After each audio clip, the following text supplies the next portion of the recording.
사랑하는 성도님들, 주님의 사랑 안에 평안하셨는지요? 지난 시간에는 사람이 다스려야 할 몸의 행실 중 마음에 대해 살펴보았습니다.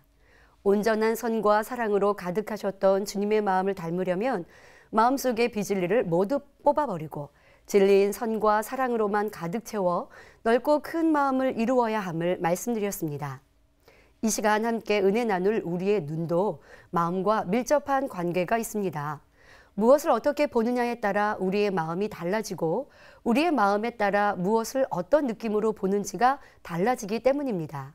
그래서 눈을 마음의 창이라 표현하기도 하지요. 또 눈은 얼굴 표정이나 인상에 있어서 큰 비중을 차지합니다. 사람의 성격이나 마음과 관련하여 사람의 인상을 말할 때에 저 사람은 눈이 맑다, 눈이 따스하다, 때론 눈이 차갑다라는 표현을 하기도 하지요. 마음의 변화를 잘 나타내는 부분으로 눈을 찡그리거나 크게 뜨거나 눈을 흘기는 것을 보면 상대방의 감정 변화를 어느 정도는 알 수 있습니다. 무엇보다도 눈은 카메라의 렌즈처럼 세상을 마음에 담기도 하고 마음에서 원하는 것을 눈을 통해 찾아보기도 하지요. 마음에서 원하는 것을 눈을 통해 찾아본다는 것을 예를 들어 보겠습니다. TV에는 많은 채널이 있어서 자신이 원하는 것을 선택합니다. 경제에 관심이 있는 사람은 경제 프로그램을 찾아볼 것이고 정치와 세상 돌아가는 일에 관심이 있는 사람은 뉴스를 볼 것입니다. 드라마를 좋아하는 사람은 드라마를 통해 기쁨, 슬픔도 느끼며 때론 자신의 삶을 비관하거나 다른 사람의 삶을 동경하는 등 자신의 취향에 따라 채널을 선택하지요. 또 음란물 보기를 좋아하는 사람도 있습니다.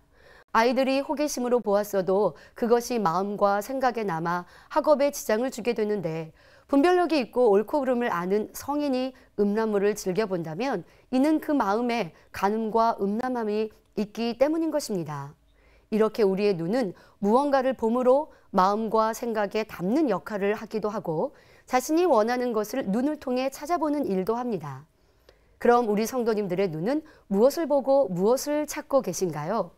하나님을 사랑하고 빛 가운데 살기를 원하는 성도님들은 세상의 어떤 프로그램보다 생명을 읽을 수 있는 하나님의 말씀 듣기를 즐거워하며 하나님의 살아계신 증거인 권능과 천국을 느낄 수 있는 찬양을 듣고 보기를 원하실 것입니다. 이렇게 선과 진리의 내용들을 보고 들을 때 그것이 나의 마음을 맑고 아름답게 변화시킬 수 있는 것이지요. 또한 어떤 눈으로 세상을 바라보는가에 따라 각 사람의 행함도 다르게 됩니다. 예를 들어 돈을 어떻게 바라보는가에 따라 그 사람의 행함이 달라지죠. 돈에 욕심을 두지 않고 자신에게 주어진 것에 자족하며 사는 사람은 있는 것에 감사하며 주변에 구제할 것을 찾는 눈을 가질 것입니다. 그러나 욕심의 마음으로 더 많은 것을 얻고자 하고 돈으로 자신을 드러내고자 하는 사람은 돈의 노예가 되어 살게 되지요. 이에 대해 성경 잠언 22장 9절엔 선한 눈을 가진 자는 복을 받으리니 이는 양식을 가난한 자에게 주민이 했고 잠언 28장 22절엔 악한 눈이 있는 자는 재물을 얻기에만 급하고 빈궁이 자기에게로 임할 줄은 알지 못하느니라 말씀하고 있습니다. 오늘 말씀을 통해 여러분은 무엇을 어떻게 보고 있는지, 나는 어떤 눈을 가졌는지 점검해 보시고 하나님의 아들, 딸인 우리는 어떤 눈을 가지고 행해야 할지 깨닫는 시간이 되시기를 바랍니다. 사랑하는 성도님들, 여러분들의 눈은 어디를 향하고 계신가요?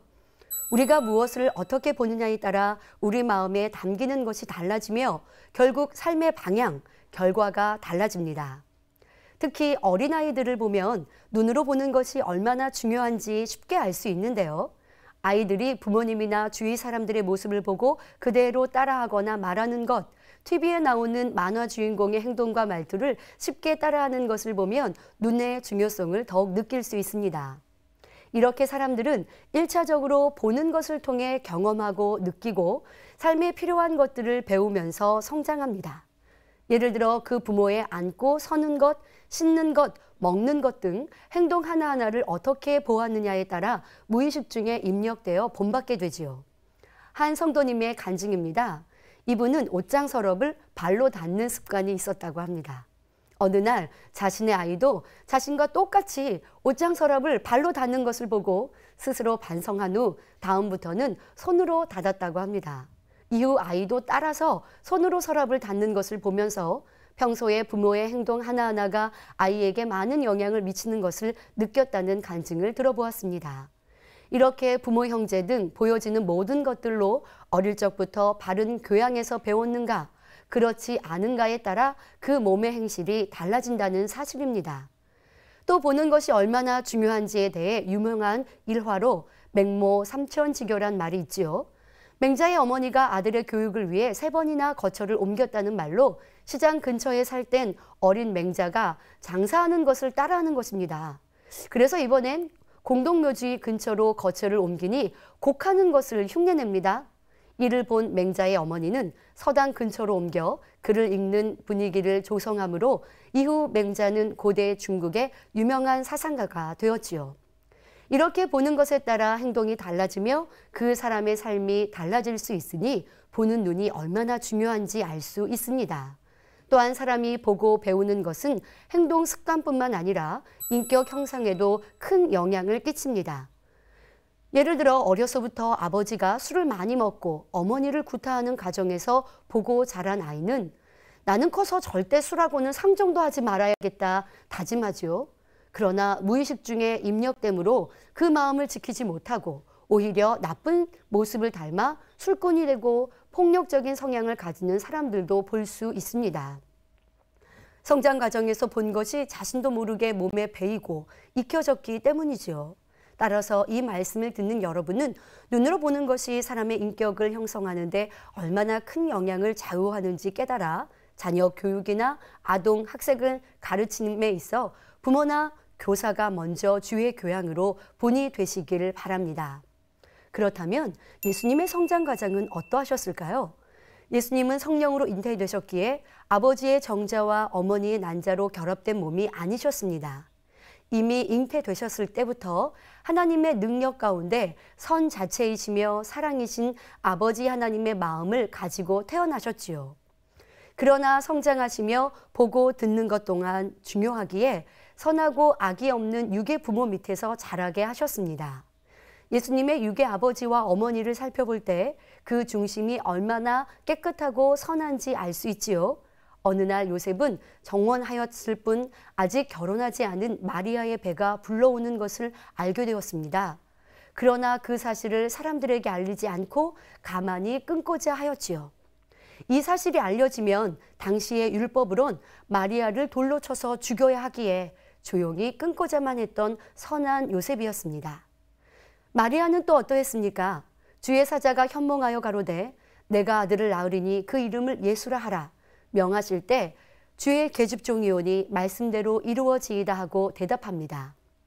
처녀인 자신이 임신을 한다는 사실을 육신의 생각도 동원하지 않고 그대로 받아들이는 믿음, 또한 당시의 율법으론 자신의 생명이 위험해지는 상황임에도 그대로 순종하는 것을 보게 됩니다. 이는 하나님을 사랑하는 중심이기에 가능한 일이었지요. 이렇게 선한 육의 부모 밑에서 자라난 예수님은 좋은 것만 보셨고 진리만 마음에 담으셨습니다. 이 말씀을 들으시며 자신의 성장 과정을 생각해 보니 혹 낙심이 되는 성도님들이 계십니까? 선하지 않은 부모, 좋지 않은 환경에서 보고 악하게 입력시켰던 일들. 하지만 지금이라도 기회는 있습니다. 예수 그리스도를 영접하여 새롭게 태어난 성도들은 이제부터라도 눈을 지켜 진리, 선에 속한 것만 보고 들어 마음과 생각을 변화시킨다면 새로운 피조물이 될 수 있기 때문입니다. 예수님의 제자였던 요한은 본래 급하고 혈기가 많아 우리의 아들이라 불리울 정도였지요. 그러나 그가 예수님을 알고 붙잡기 시작하니 결국에는 사랑의 사도라 불리는 온유한 사람이 된 것을 볼 수 있습니다. 사도 바울은 주님을 믿는 사람을 핍박하는 데 앞장섰던 사람이었으나 다메섹에서 주님을 한 번 만난 이후로 오직 주를 위해 생명도 드리는 삶으로 180도 변화된 것을 알 수 있지요. 이분들뿐만 아니라 많은 믿음의 선진들 역시 변화된 삶을 살았던 것을 볼 수 있습니다. 따라서 우리도 어떤 부모를 만나 어떠한 환경과 상황에서 성장했다 할지라도 이제는 예수 그리스도로 인해 바뀔 수 있습니다. 이제 하나님 말씀 안에서 주님을 닮기 위해 노력하며 주의 교양으로 열심히 자신을 만들어 모든 행실이 온전한 빛되고 거룩한 성도님들이 되시기를 바랍니다. 그럼 이런 주님 닮은 성도가 되기 위해 우리의 눈은 무엇을 주의하며 무엇을 보아야 할까요? 이에 대해 비진리의 눈, 악한 눈과 진리의 눈, 선한 눈에 대해 살펴보도록 하겠습니다. 먼저 비진리의 눈, 악한 눈입니다. 눈을 통해 본 것이 마음의 비진리로 담기거나 본 것으로 마음과 생각에 있는 죄성을 요동하는 것을 의미하지요. 싸우고 다투는 것을 보며 성장하니 짜증과 혈기로 마음에 담아지게 됩니다. 마음의 판단과 정죄의 죄성이 있으니 상대의 말과 행동을 보고 들으며 판단, 정죄의 비진리의 생각을 하고 수근수근하는 악한 행동을 하기도 합니다. 다시 말해 안목의 정욕을 말하는데 안목의 정욕이란 눈으로 보고 귀로 듣는 것을 통해 마음이 동요되어 육의 것들을 추구하게 만드는 속성입니다. 친구나 이웃이 좋은 것을 가지고 있는 것을 보았을 때 나도 갖고 싶다 하는 욕심의 생각이 작용됩니다. 어떤 사람들은 TV나 드라마 등을 통해 부유한 사람을 보고 부러워하며 상대적인 빈곤을 느끼기도 합니다. 그래서 부유해지면 더 좋은 옷, 더 좋은 차 등 눈에 보기에 좋은 것들을 쫓아 욕심을 채우려 하지요. 또 음란물을 보아 마음의 간음을 자극하게 되는 것을 볼 수 있습니다. 성범죄자들 대부분은 음란물을 많이 보므로 본 것만으로 욕구가 충족되지 않아 성폭행이나 성범죄를 행하게 되었다 말합니다. 그리고 그에 대한 죄의식을 느끼지 못하는 사람들도 있지요. 이렇게 눈으로 보고 느낀 것이 마음의 비진리와 작용하여 큰 죄에까지 이르는 것입니다. 요즘 학교 폭력에 관한 뉴스를 자주 접할 수 있는데요. 그 정도가 심각해져서 살인이나 성범죄까지 행하여 피해 학생 중엔 자살에까지 이르는 사회적인 큰 문제가 되고 있습니다. 이러한 현상이 나타나는 가장 큰 이유로 전문가들은 TV나 영화, 게임, 인터넷 등에 무방비하게 노출되어 있기 때문임을 꼽지요. 그러면 눈으로 본 것이 왜 이렇게 심각한 폭력까지 행하게 된 것일까요? 어린 학생들이 선정적이고 폭력적인 내용이나 영화, 게임들을 보고 보았던 것이 좋다, 멋있었다는 느낌과 함께 마음에 비진리로 담게 되고 계속해서 보게 되면 중독이 되기도 하지요. 이렇게 인터넷이나 TV에 중독된 사람들의 뇌는 마약이나 술에 중독된 사람의 뇌 변화와 비슷하여 자제력이 떨어지고 인지 능력이 저하된다고 합니다. 이런 연구 결과는 생각에 대해 설명할 때 원수마귀 사단은 혼을 통해 역사하여 비진리의 생각과 행함을 낳게 한다는 말씀을 쉽게 이해하게 하지요. 이렇게 보는 것이 뇌의 변화까지 영향을 미쳐 강력 범죄들이 일어나기도 하는 것입니다. 실제로 있었던 살인사건 중 한 학생이 폭력적인 영화를 40차례나 본 뒤에 수업 도중 자신을 괴롭히던 친구를 흉기로 찔러 살해했던 사건이 있었습니다. 마음속에 있던 자신을 괴롭히던 친구에 대한 미움이 폭력 영화를 보면서 커짐은 물론 살인이라는 죄가 큰 잘못으로 인식되지 않는 죄에 대해 무감각해지니 보았던 것을 실행으로 옮기게 된 것이죠.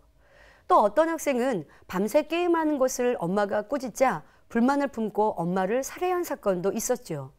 경찰이 엄마가 야단친 것으로 죽이기까지 했냐고 물으니 순간 감정을 억제하지 못하고 흉기로 찔렀는데 게임처럼 엄마가 다시 살아날 것이라고 생각했다고 합니다. 이렇게 우리 주변에선 너무도 쉽게 선정적이고 폭력적인 것들을 볼 수 있습니다.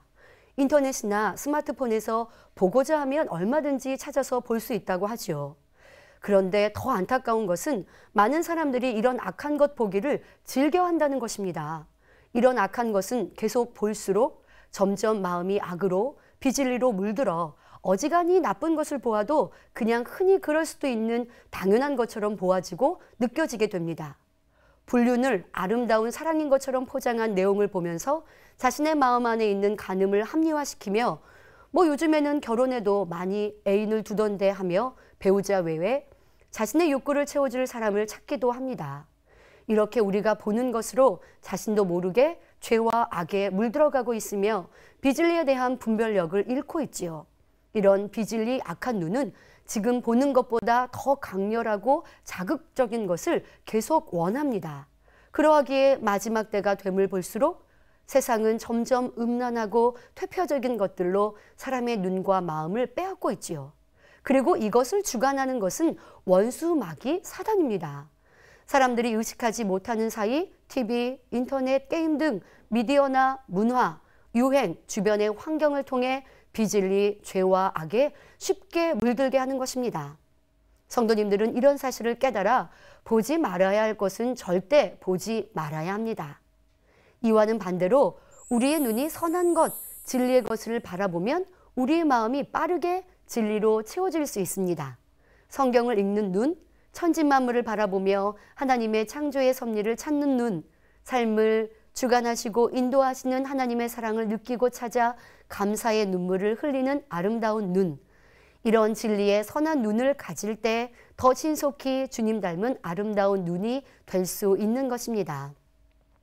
이렇게 변화되어 온전히 진리로 채워진 마음을 가진 진리의 눈이 되면 혹여 좋지 않은 것을 보게 되었다 할지라도 그것을 결코 마음에 담지 않으며 기억하지 않지요. 이런 사람들은 보지 말아야 할 것은 외면하지요.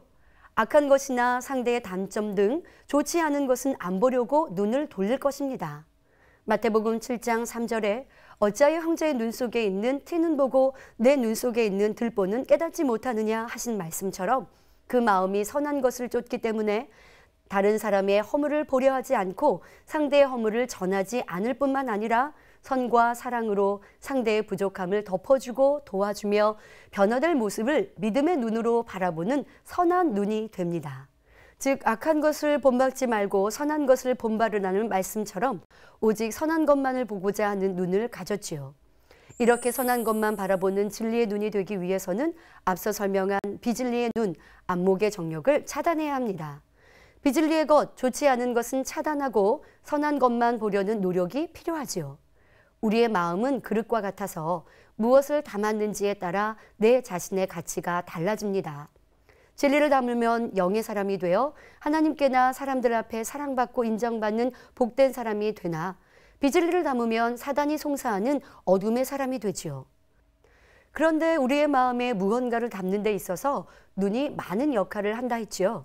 어릴 적 성장 시기에만 보는 것이 중요한 것이 아니라 성인이 된 성도님들도 현재 내가 무엇을 보고 있는지가 우리의 마음과 생각에 영향을 미치고 있음을 깨달아야 할 것입니다. 혹 비진리의 것을 보고 담아놓는 것이 있지는 않은지 그와 같은 것이 있다면 신속히 비워버리고 다시 선과 진리로만 채울 때 주님 닮은 선한 자녀들이 될 수 있는 것입니다. 이렇게 진리의 눈을 가진 사람들은 선한 것, 즉 하나님의 말씀을 주야로 묵상하며 그 계명대로 지키는 것을 즐거워합니다. 이런 사람들을 시편 1편에 복 있는 사람이라고 말씀하고 있지요. 말씀 보기를 사모하고 하나님 계명대로 살고자 하니 천국에 대한 소망이 더해지므로 무엇을 바라보든지 믿음으로 바라보는 눈이 됩니다. 마가복음 9장 23절에 할 수 있거든이 무슨 말이냐? 믿는 자에게는 능치 못할 일이 없느니라 하신 말씀을 믿고 삶에 적용해 나가지요. 믿음의 눈으로 바라봄으로 축복을 받은 대표적인 인물로 이스라엘 12지파의 조상인 야곱이 있습니다. 외삼촌의 집에서 고향으로 돌아가 결심을 하고 외삼촌을 위해 일한 대가로 양떼 중에 아롱진 것, 점 있는 것, 검은 것과 염소 중에서 점 있는 것, 아롱진 것이 나면 야곱의 소유로 달라고 제안합니다. 양은 보통 희고 염소는 검은 것이 대부분이기 때문에 외삼촌은 자기에게 유리하다고 생각하며 야곱의 제안을 흔쾌히 받아들이지요. 이에 야곱은 아롱진 양떼를 얻고자 나무의 껍질을 벗겨 얼룩얼룩하게 만들어 실한 양이 왔을 때는 그 나무를 보고 풀을 뜯어먹게 했지요. 창세기 30장 37절부터 39절에 야곱이 버드나무와 살구나무와 신풍나무의 푸른 가지를 취하여 그것들의 껍질을 벗겨 흰 무늬를 내고 그 껍질을 벗긴 가지를 양떼가 와서 먹는 개천의 물구이에 세워 양떼에 향하게 하매 그때가 물을 먹으러 올 때에 새끼를 베니 가지 앞에서 새끼를 뱀으로 얼룩얼룩한 것과 점이 있는 아롱진 것을 낳음으로 라고 기록된 대로 야곱은 거부가 되어 고향으로 돌아갈 수 있었습니다. 이는 야곱에게는 바라봄의 믿음이 있었기에 가능한 일이었습니다. 현실을 보는 것이 아닌 야곱과 함께 하시는 하나님을 믿는 마음과 눈이 있었기에 따른 지혜였지요.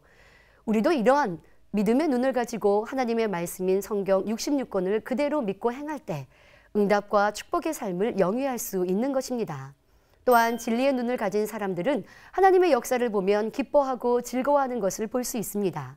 하나님의 말씀대로 행하면 그 말씀이 참임을 확증시켜 주시는 표징으로 기사와 표적이 나타남을 성경 곳곳에서 말씀하고 있지요.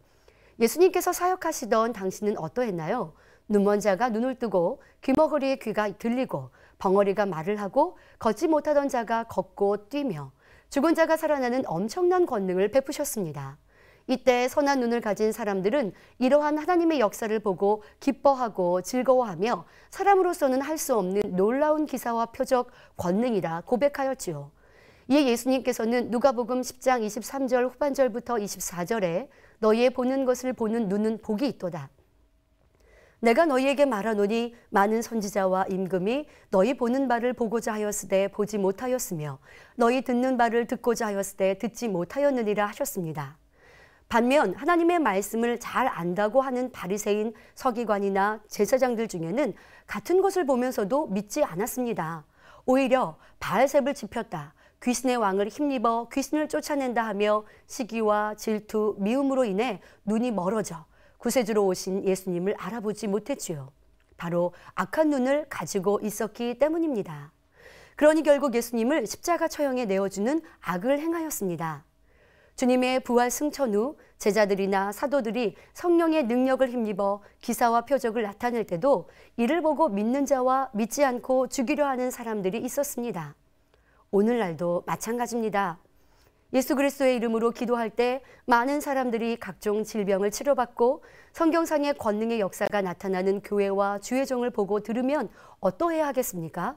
시편 62편 11절에 권능은 하나님께 속하였다 하셨는데 이런 권능을 행하는 목회자는 어떤 분이시며 어떤 교회일까 궁금해하며 더 알고자 해야지요. 그 선포되는 말씀을 들어보며 오늘날도 성경상의 역사가 나타나는 교회가 있음에 기뻐해야 할 것입니다. 그런 선한 눈으로 자신도 체험하고자 나아오니 치료받고 응답받는 역사 또한 체험할 수 있을 것입니다.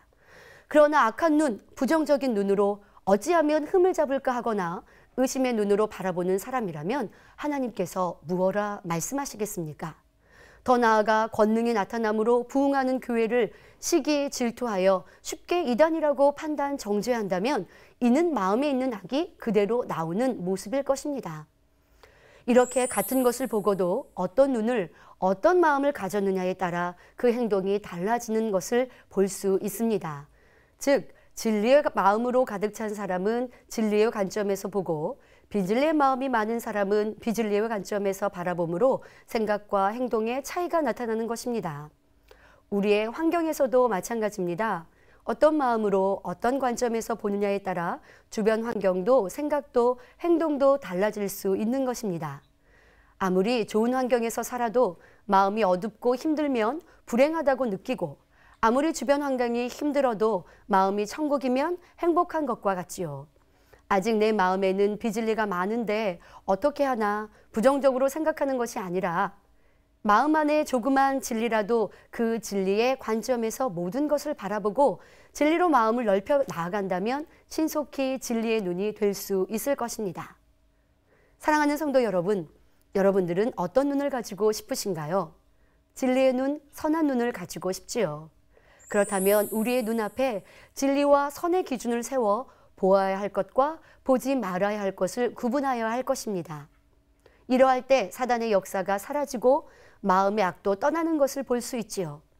오늘 말씀을 통해 무엇을 보느냐에 따라서 여러분 마음과 생각, 행동이 달라진다는 사실을 깨달았습니다. 그러니 이제부터는 좋은 것, 선한 것, 진리에 속한 것만 보시기를 바랍니다. 시편 19편 8절에 여호와의 교훈은 정직하여 마음을 기쁘게 하고 여호와의 계명은 순결하여 눈을 밝게 하도다 하시며 잠언 4장 21절부터 22절에 그것을 바로 진리의 말씀을 내 눈에서 떠나게 말며 내 마음속에 지키라. 그것을 얻는 자에게 생명이 되며 그 온 육체의 건강이 됨이니라 하신 말씀대로 오늘도 진리의 말씀과 선한 것만 보고 마음속에 잘 지키심으로 영혼이 잘됨같이 범사가 잘 되고 강건한 축복을 누리시기를 주님의 이름으로 기원드립니다. 말씀 상고하시면서 함께 기도하시겠습니다. 좋으신 아버지 하나님, 우리의 눈이 진리의 눈, 선의 눈이 되길 원합니다. 우리의 환경과 조건 속에 보고 듣고 느끼는 모든 것에 이제는 진리로 구분하여 보아야 할 것만 보게 하시고 악한 것은 보지 아니하며 아버지 우리의 마음 안에 담지 아니하게 하여 주옵소서. 진리, 성경을 보는 눈이 되게 하시고 천지 만물을 바라보며 아버지 하나님의 창조의 섭리를 느끼는 눈이 되게 하시고 우리의 삶을 주관하시는 아버지의 사랑을 느끼며 감사하는 눈과 마음이 될 수 있도록 축복하여 주옵소서. 그리할 때 우리의 삶이 복되다 하시며 생명을 낳는다 말씀하시옵나니 이와 같은 아름다운 성도님들로 변화될 수 있도록 축복하여 주옵소서. 감사하옵고 우리 주 예수 그리스도 이름으로 기도하옵나이다. 아멘.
꼭 기질의 것을 보고 담아놓는 것이 있지는 않은지 그와 같은 것이 있다면 신속히 비워버리고 다시 선과 진리로만 채울 때 주님 닮은 선한 자녀들이 될 수 있는 것입니다. 이렇게 진리의 눈을 가진 사람들은 선한 것, 즉 하나님의 말씀을 주야로 묵상하며 그 계명대로 지키는 것을 즐거워합니다. 이런 사람들을 시편 1편에 복 있는 사람이라고 말씀하고 있지요. 말씀 보기를 사모하고 하나님 계명대로 살고자 하니 천국에 대한 소망이 더해지므로 무엇을 바라보든지 믿음으로 바라보는 눈이 됩니다. 오늘 말씀을 통해 무엇을 보느냐에 따라서 여러분 마음과 생각, 행동이 달라진다는 사실을 깨달았습니다. 그러니 이제부터는 좋은 것, 선한 것, 진리에 속한 것만 보시기를 바랍니다.